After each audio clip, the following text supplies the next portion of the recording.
아름다운 찬양 감사드립니다.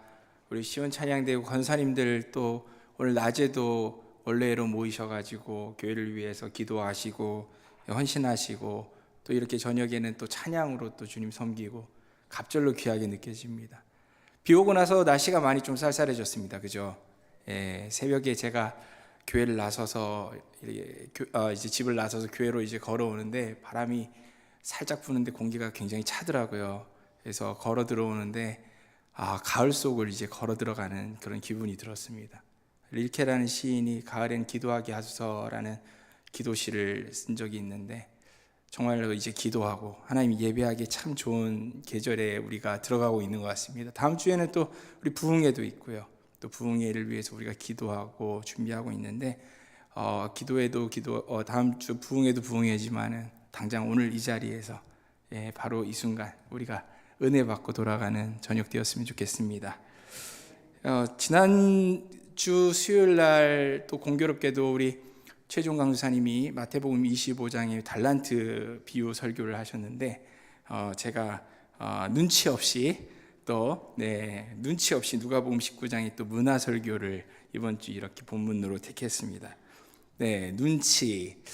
여러분들 혹시 눈치 게임이라는 게임 아십니까? 어린아이들 아니면 학생들이 하는 게임인데 누군가가 갑자기 뜬금없이 1을 외치면 다른 사람들이 2, 3, 4 하다가 맨 마지막에 높은 그 숫자를 끝에 가서 부르거나 아니면 둘 이상이 동시에 그 숫자를 부르다 걸리면은 술래가 되거나 아니면은 게임에서 지는 그런 놀이라고 할 수 있죠. 눈치 게임. 세상 살다 보면은 좋든지 싫든지 간에 눈치를 보는 일들이, 그런 눈치 게임을 해야 되는 일들이 생길 수가 있습니다. 국어사전은 눈치라는 단어를 다른 사람의 그 기분이나 아니면 주어진 상황에 때에 맞게 알아차리는 어떤 능력이다, 그런 식으로 정의를 하고 있는데 우리는 주로 눈치를 어디 있습니까? 제 생각에는 명절 때 언제 귀성길에 도로에 올라가야 되는지 눈치 게임이 시작되고요.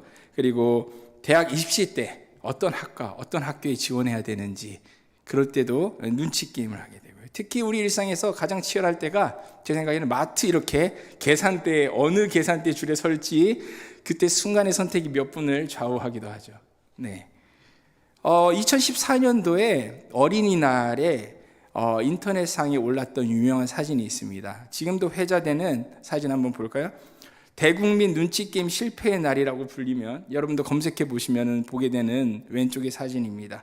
누군가 그날 어린이날에 용인의 모 놀이동산에 가서 입장 바로 직전에 찍은 사진이 네티즌들을 이제 시끌시끌하게 만들었습니다. 정말 암담하죠. 시작도 안 했는데, 그죠? 이 충격 때문인지 다음에 2015년도 어린이날은 오른쪽 사진 보시면은 저녁 뉴스까지 기사가 났습니다. 너무 눈치를 사람들이 지난 해 때문에 많이 보다 보니까 공원이 아예 텅텅 비었다. 완전히 텅텅 비어가지고 줄을 안 서고 사람들이 놀이기구를 탔다라는 그런 웃지 못할 이야기가 있죠. 눈치 게임에 실패했던 모습, 그리고 어떤 사람들은 또 성공했던 모습들이 우스갯소리로 인터넷상에 이렇게 흘러다닙니다. 감사합니다. 주전 40년경에 유대인들도 전 국민이 민족의 운명을 건 눈치 게임의 순간에 내몰리게 되었습니다. 그때 당시에 로마의 망명 중이었던 헤롯이라는 이 인물이 어쩌면 유대인의 왕이 될 수도 있는 그 상황에서 유대인들은 입장이 갈렸습니다. 지지를 해야 될지 아니면 반대를 해야 될지. 헤롯은 로마에 내야 되는 그 세금을 거부하는 성읍들은 악랄하게 다 불태우고 사람들을 노예로 잡아서 팔기까지 했던 그런 이방 사람, 유대인의 혈통이 아닌 이두메 사람이었습니다. 그래서 유대인들은 대체적으로 헤롯을 공개적으로 반대했습니다. 하지만 그와 가까웠던 헤롯과 친했던 로마의 집정관이었던 안토니우스가 헤롯에게 막대한 뇌물을 받아먹고 난 다음에 그를 결국 유대인의 왕으로 강행해서 임명시키고야 맙니다. 훗날 베들레헴의 어린 아기들을 그렇게 죽였던 잔인한 헤롯이 왕위에 올랐을 때 그를 반대했던 사람들의 운명이 어떻게 됐을까요? 눈치 게임에 크게 실패한 거죠. 세월이 좀 더 지나서 눈치 게임이 한 번 더 일어나게 됩니다. 주 4년도에 헤롯이 죽자 그의 자녀들이 이 팔레스타인 땅을 나누어서 분할 통치하게 되는데, 그 중에서도 가장 악랄하고 포악하기로 이름난 아켈라오가 유대, 사마리아, 이둠의 일부분의 땅을 통치하는 분봉 왕이 됩니다. 그런 아켈라오는 주 6년에 아우구스투스 황제에게 자신을 전체 땅의 온전한 왕으로 삼아달라고 요구하기 위해서 로마로 가게 됩니다. 그런데 역사적 기록을 보게 되면요, 아켈라오가 왕이 되게 하지 못하게 하고 싶어서 그때 당시에 개와 원숭이 같은 그런 서로 원수 같은 유대인들과 사마리아인들이 연합해서 함께 도박을 감행합니다. 50인으로 구성된 반대 사절을 로마에 같이 파송한 거죠. 그래서 어떻게든 아켈라오가 왕이 되면 안 된다라고 로마 황제에게 시위하고 그렇게 어필을 한 겁니다. 유월절 폭동 중에 3,000명이 넘는 반대자들을 잔인하게 학살한 그런 사람이 어떻게 우리의 왕이 될 수가 있겠습니까? 라는 것이 그 주장이었는데, 그러면 이 두 번째 눈치 게임, 이 역사의 눈치 게임은 성공을 했을까요? 실패를 했을까요? 결과는 대성공이었습니다. 아켈라오는 결국에는 그 아구스도 황제의 눈에 들지 못해서 온전한 왕이 되지 못했을 뿐만이 아니라 결국 지금의 프랑스 땅으로 유배를 가게 되어져서 거기서 비참하게 죽게 됩니다. 오늘 누가복음 29장의 열문화 비유는 이러한 실제 존재했던 역사적 눈치 게임의 사건들을 배경으로 하고 있습니다. 이 비유의 말씀은 마태복음의 그 25장 달란트 비유와의 그 유사성 때문에 비슷한 내용이겠지 그렇게 오해되는 경우가 종종 있습니다만, 자세히 읽어보게 되면 여러 부분에서 전혀 다른 이야기라는 것을 우리가 알 수 있습니다. 무엇보다 가장 큰 차이점은 마태복음에서 3명의 종들에게 달란트를 맡기고 떠나는 그 주인은 상인이었습니다. 그러기에 주인은 종들이 장사를 해서 더 많은 이윤을 남기기를 기대를 했던 거죠. 하지만 이 누가복음에서 10명의 종들에게 각각 한 므나씩을 맡기면서 장사를 명령하고 있는 주인은 먼 나라로 곧 왕이 되기 위해서 여행을 준비하고 있는 귀인이었습니다. 그리고 이 주인에게는 그가 왕이 되지를 않기 바라는 정적들이 있었습니다.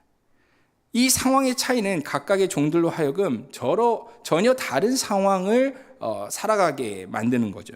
달란트 비유 속의 종들은 그 원금을 가지고 열심히 장사에만 집중을 하면 됩니다. 하지만 이 열문화 비유 속의 종들은 입장이 많이 다릅니다. 그들은 선택을 해야 됩니다. 본의 아니게 눈치 게임에 내몰리게 되는 것이죠.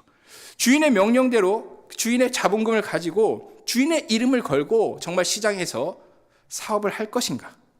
만일 그렇게 한다면 주인의 부재 동안에 자기 주인을 반대하고 있는 이들로부터 사업적인 그 반대나 아니면은 공격을 맞닥뜨리게 될 것이 분명한데, 만약에 그러다가 주인이 왕이 되는데 실패하고 귀양 가버리고 돌아오지 못하면은 어떻게 될까요?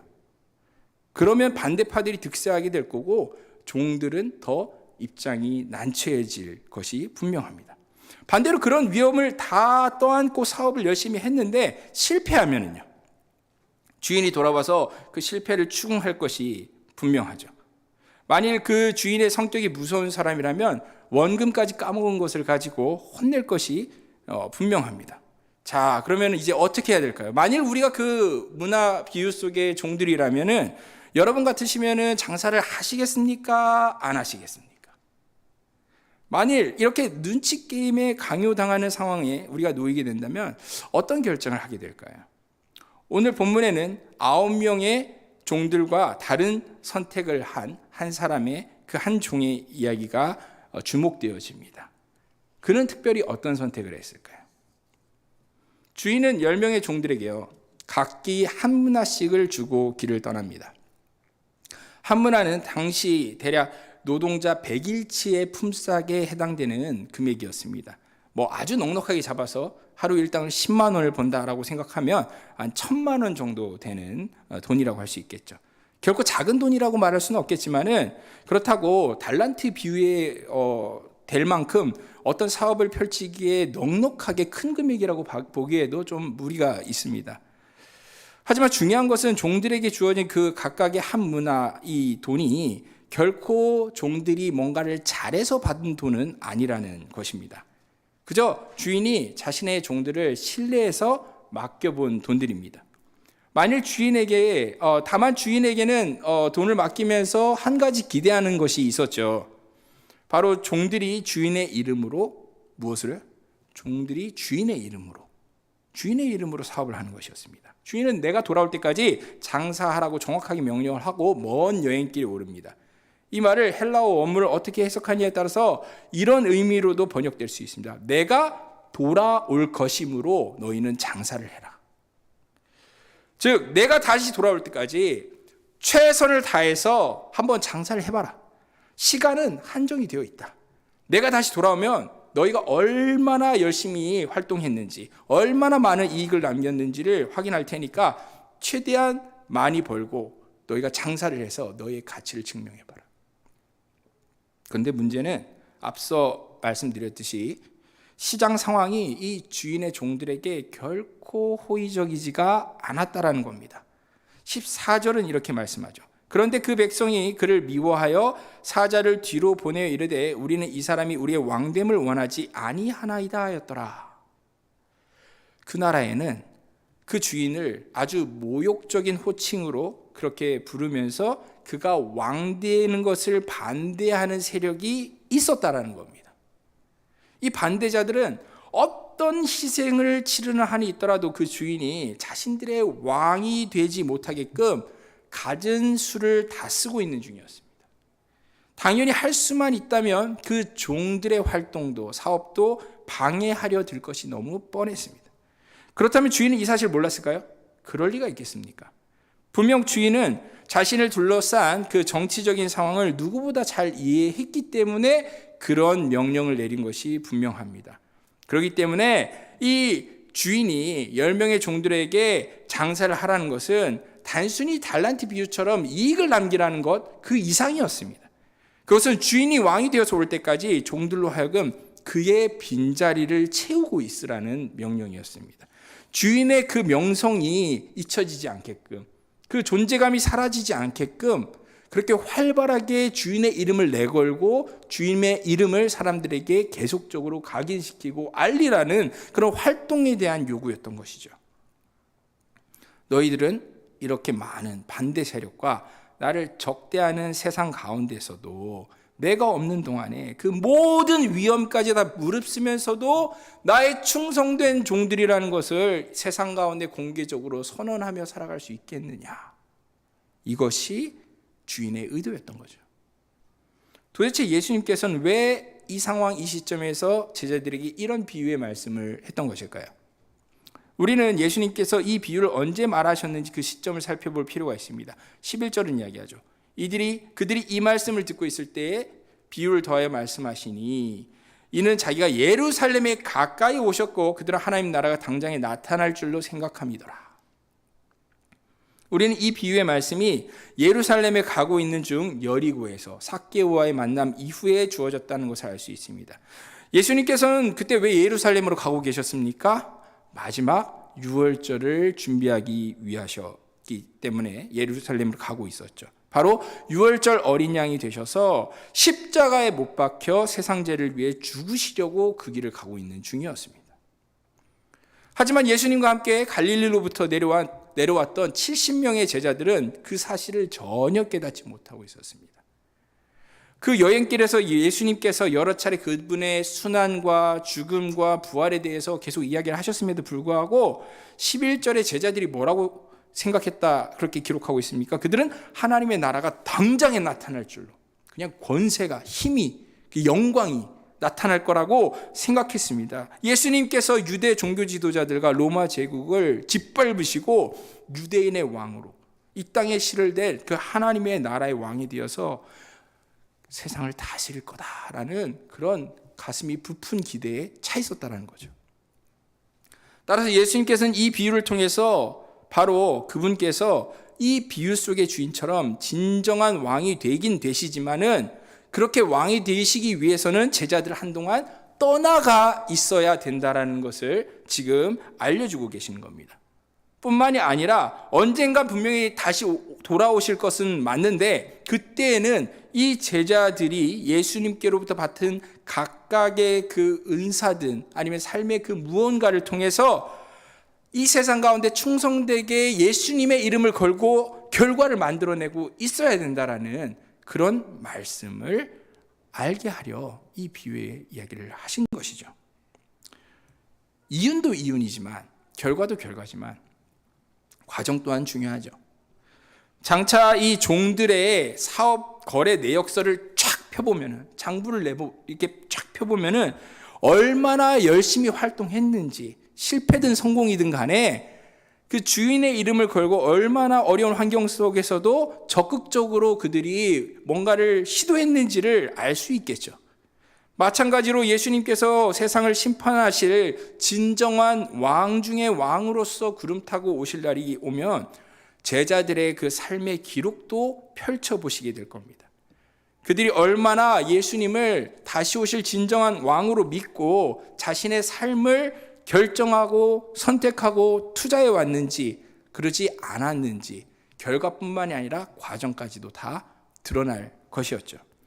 그러기에 예수님께서는 이 비유를 통해 장차 닥쳐올 모든 상황에서 제자들이 세상 눈치 보지 않고 오직 예수님께만 충성된 삶을 살아야 할 것이다, 지금 미리 가르쳐주고 계시는 것입니다.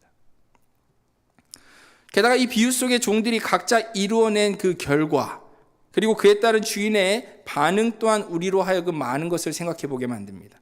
주인이 진짜 왕이 되어서 돌아왔을 때 첫 번째 종은 뭐라고 이야기합니까? 주인이여, 당신의 한 문화로 10문화를 남겼나이다. 어떻습니까? 1000%의 이익을 남긴 거죠.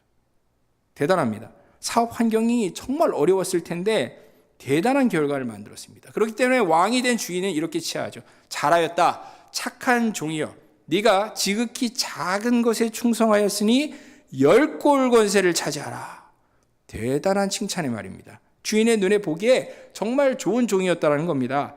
그리고 분명 주인이 없는 동안에 사업적으로, 정말 정치적으로도 큰 부담과 위협이 많았을 텐데도 세상 눈치 안 보고 열심히 일해가지고 충성된 결과를 보였으니까 당연히 이제는 10골을 다스리는 지배자가 되어서 그 주인의 통치에 함께 하자는 그런 상까지 받게 된 거죠. 이제 두 번째 종이 나와서 말하죠. 주인이여, 당신의 한 문화로 5문화를 만들었나이다. 500%. 이 정도 정말 대단합니다. 그러기에 주인이 치하합니다. 너도 5골을 차지하라. 이 두 번째 종도 높은 지위의 그 상을 받았습니다. 정말 이렇게 주인의 그 이름을 걸고 충성된 삶을 살고 그 시간 가운데 결과를 만들어내는 사람들은 상을 받죠. 어떤 학자들은 이것이 장차 예수님께서 온 세상의 왕으로 다스리시는 그 하나님 나라의 성도들이, 충성했던 성도들이 어떤 모습을 경험하게 될 것인지 비유하고 있다, 그렇게 설명하기도 합니다. 그러니까 예수 그리스도를 적대하고 그분이 왕이 되어 다스릴 것을 반대하는 이 세상 가운데 하나님의 백성이 그리스도께서 왕이 되어 다시 돌아오실 것을 믿고 그분의 이름으로 삶의 열매까지 맺는다면 그 결과물에 따라서 분명 상을 받고 하나님 나라에서 같이 왕 노릇하면서 이 세상을 다스리게 될 것이라는 그런 말씀인 겁니다. 우리의 관심은 그런데 세 번째 종에게 있죠. 바로 주인에게 받은 한 문화를 수건에 고이 싸두었던 이 사람 말입니다. 원근 그대로를 주인에게 가져와서 보이면서 이 세 번째 종은 다음과 같이 말합니다. 이는 당신이 엄한 사람인 것을 내가 무서워함이라. 당신은 두지 않은 것을 취하고 심지 않은 것을 거두나이다. 이게 무슨 뜻일까요? 궁색한 변명을 늘어놓는 그의 모습을 볼 때 일단 우리는 첫 번째로 이 종이 눈치 게임에 실패했구나라는 것을 알 수 있습니다. 이 종은 어느 정도는 자기 주인이 진짜 왕이 되어 돌아오지 않을 가능성에 베팅을 했던 것 같습니다. 문제는 주인도 그 사실을 눈치챘다는 겁니다. 그런 불편한 상황에서 이 종은 자기 주인을 탓하고 있습니다. 자신이 알기로는 주인이 너무 엄한 사람, 성정이 잔인한 사람이라 무서워서 그랬다는 겁니다. 그 다음 하는 말이 묘한데, 그 종은 당신은 두지 않은 것을 취하고 심지 않은 것을 거두나이다 하고 주인을 평가합니다. 이게 무슨 뜻일까요? 이제 뭐 될 대로 되라, 이제는 뭐 포기했다, 왕을 지금 모욕하고 있고 지금 주인을 모욕하고 있는 걸까요? 그건 아닌 것 같습니다. 중동 문화에 정통한 케네스 베일리라는 학자는 이 표현이 호전적인 유목민들의 약탈 경제를 암시하는 말이다, 이렇게 설명하고 있습니다. 즉, 종이 자기 주인을 나름대로는 지켜 세워주고 있는 겁니다. 뭐라고요? 적을 싸워서 물리치고 그들의 전리품을 취해서 자신의 백성을 배불리는 당신은 용감한 용사입니다 라고 추켜 세우는 말이라는 거죠. 하지만 안타깝게도 이 종은 주인의 코드를 전혀 잘못 읽고 있었던 겁니다. 눈에서 혹은 주인의 눈에서 단단히 벗어난 것 같습니다. 주인은 냉소적인 말투로 이렇게 대답합니다. 악한 종아, 내가 내 말로 너를 심판하노니 너는 내가 두지 않은 것을 취하고 심지 않은 것을 거두는 엄한 사람인 줄로 알았느냐? 그러면 어찌하여 내 돈을 은행에 맡기지 아니하였느냐? 그리하였더라면 내가 와서 그 이자와 함께 그 돈을 찾았으리라. 주인은 자신이 엄한 사람이라는 그 종의 말을 긍정해 주지 않습니다. 오히려 네가 정말 나를 그런 사람으로 알았단 말이야? 알았어. 그렇다면, 이런 식의 말투로 대답합니다. 그러면서 왜 차라리 원금을 은행에 맡기지 않았느냐라고 그를 힐문합니다. 분명 모세 오경의 율법은 돈을 꾸어주고 이자를 받는 것을 금지하고 있습니다. 따라서 주인은, 야, 네가 나를 네 말대로 그렇게 인정사정 보지 않는 사람으로 생각했다라면은 왜 율법을 어기든 말든 은행에 돈을 맡겨서 이자 노름이라도 하지, 왜 안 그랬냐? 지금 그렇게 비꼬듯이 지금 대답하고, 그래서 종의 그 궁색한 논리를 코너로 지금 몰아세우고 있는 것이죠. 결국 눈치 게임에 실패한 그 불의한 종에 대해서 최종 선고가 떨어집니다. 그 종이 받았던 한 문화의 돈을 빼앗아서 10문화 있는 자에게 주라고 주인은 명령합니다. 그랬더니 나머지 다른 종들이 막 시기심이 나가지고 볼멘 소리로 난립니다. 주여, 그에게는 이미 10문화가 있습니다. 하지만 주인은 대답하죠. 내가 너희에게 말하노니 무릇 있는 자는 받겠고 없는 자는 그 있는 것도 빼앗기리라. 부익부 빈익빈의 상황이 너무나 당연한 것이다라고 말하면서 종들의 입을 다물게 만듭니다.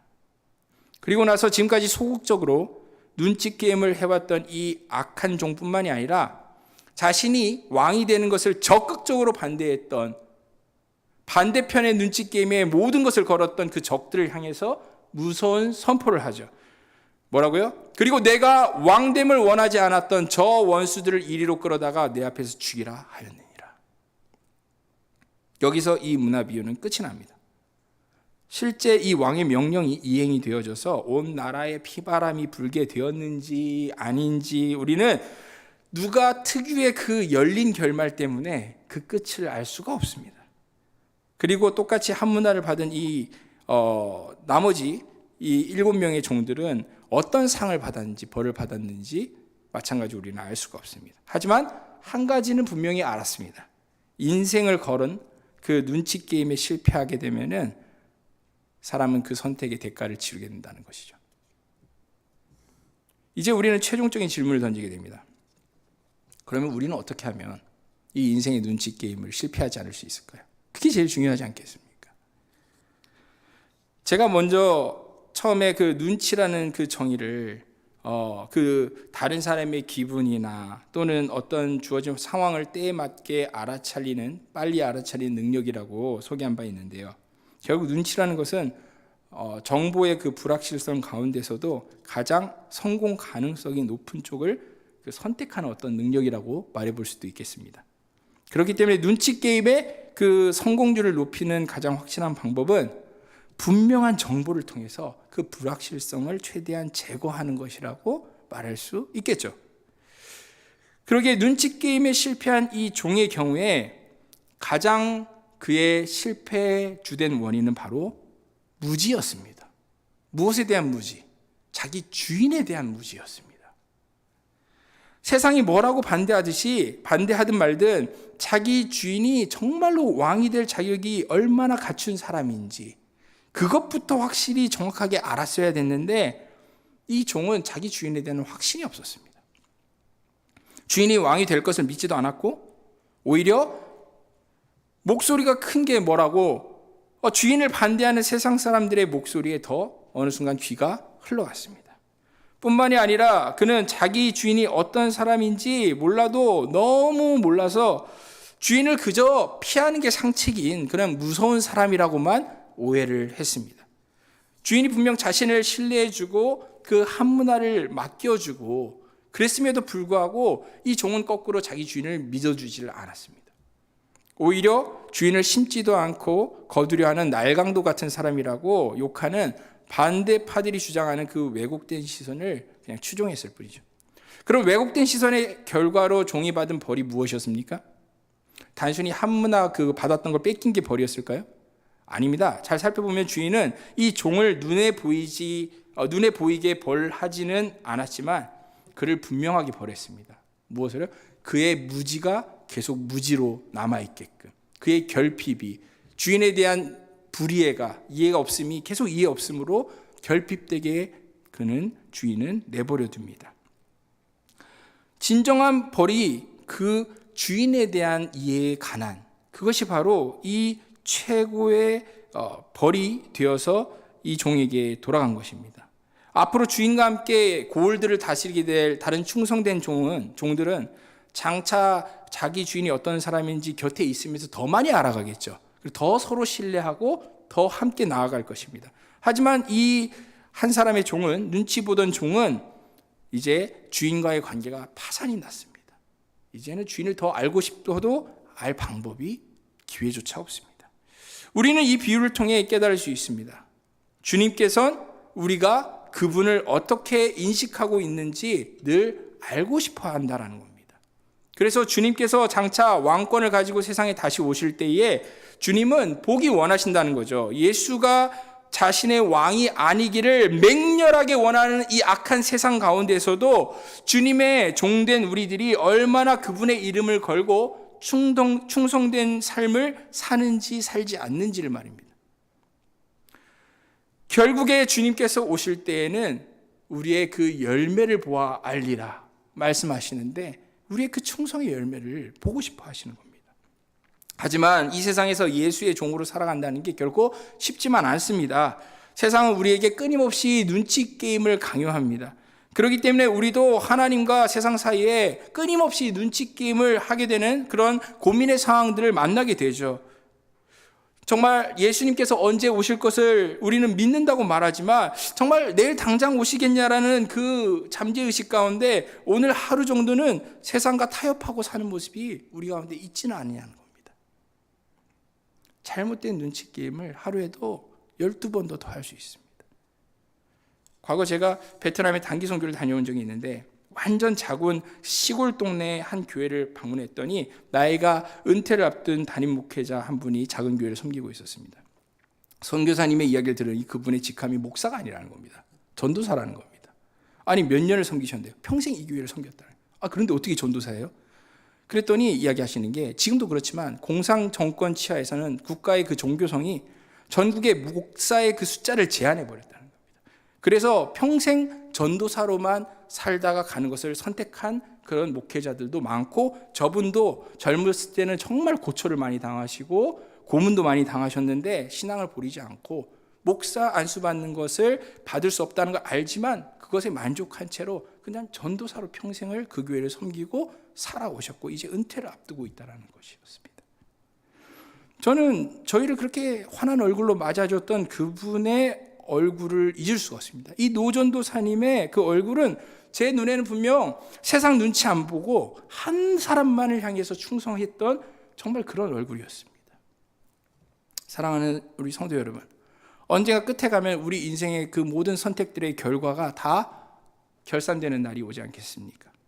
마지막 날에 주님께서 구름 타고 오신 그날에 우리의 모든 선택들이 옳았는지 그른 것이었는지가 다 드러날 것입니다. 어떻습니까? 여러분들께서는 예수 그리스도만이 우리의 왕이라는 걸 믿으십니까? 아멘. 그리고 왕 되신 예수님께서 정말로 오셔서 다시 통치하신다라는 것을 믿으십니까? 네. 그래서 오늘 하루도 우리는 이 삶의 눈치 게임을 강요받으면서도 그래도 예수님을, 그 이름을 세상 가운데 드러내려고 우리는 그렇게 선택을 하고 이 자리에 또 이렇게 함께 모여 있는 겁니다. 눈치 게임에서는 안 되겠죠. 안 되겠습니다. 하나님과 세상 사이에 더 이상 갈팡질팡하는 것이 있으면 그래서는 안 되겠습니다.